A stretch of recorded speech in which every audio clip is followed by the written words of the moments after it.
7369 secondary, you just hit a squad. You are in the car with Milwaukee police officer Nicholas Zenz.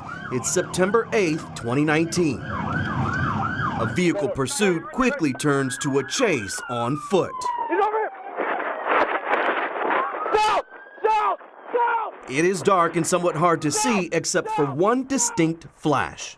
Let me see your hands right now! Let me see it! Let me see your hands! Shots fired! Shots fired! The man Zenz was chasing surrenders, but there's another point of focus. The innocent man whom the officer's bullet hit. He's hit! He's hit! Shot! Oh, me! Huh? Me! That was me! While chasing one man, Officer Zenz shot a different man who had done nothing wrong. Let me see your hands! Let me see your hands right now! Let me see it! We froze the video at the moment Zenz fired the shot. Behind the man he was chasing, an open door where Tari Davis was standing in Zenz's line of fire. Davis's screams from being shot echo through the neighborhood. The bullet tore through his stomach and left through his hip physical injuries he would survive, but the emotional wounds were just as piercing 5 days later. I shouldn't have to worry about going to my back door. Opening my back door and being shot by a stray bullet by an officer who had no regard for no one in my home.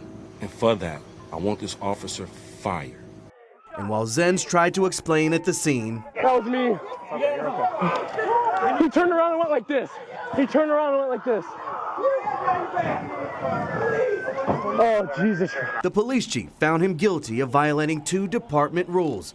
Disciplinary records obtained by 12 News Investigates show Zenz failed to stop and look for a suspect after losing sight. It cost him 20 days without pay. But he also failed to meet the deadly force requirement of target isolation, which is making sure no one other than your target is in your line of fire when you decide to shoot. For that, the chief cut Zenz loose. Cannot express enough my apologies to Mr. Davis. I hope he can forgive me. This city deserves the best officers and ones that genuinely want to help. Please let me help again. His appeal to the Fire and Police Commission failed. Nicholas Zenz's career in law enforcement was over, at least in Milwaukee. That was until someone pointed us to this photo posted on Facebook by a police department out of state. The man on the right raising his hand, Nicholas Zenz. Another photo in the same room shows a police chief handing Zenz a badge. That chief, Larry Reich from the East Lake Police Department in Ohio.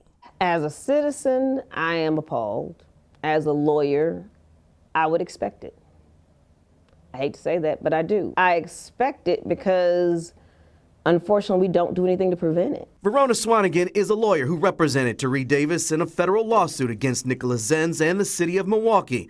A review of city records show Milwaukee settled the lawsuit for $450,000. With that settlement in civil court, the Milwaukee County DA declined to pursue the case criminally, writing in a letter, "There is no evidence to refute Zenz's perceptions of the threat level presented at the time he fired one shot." Still, neither the lawsuit nor his firing prevent Nicholas Zenz from police employment in Wisconsin or anywhere. Those things should disqualify you from becoming a police officer. We have to have a standard in this society. What I know for doctors and for lawyers is if we get terminated, or especially for cause, that gets pushed up to our licensing board. It doesn't just stay within the house. So that part of the process is missing for some reason with police officers. And while Zenz is not prevented from working in policing, his name is included in a special database at the Wisconsin Department of Justice. The database includes more than 1,700 names of current and former members of law enforcement in Wisconsin who were either fired for cause, quit instead of being fired, or quit their jobs while they were under internal investigation.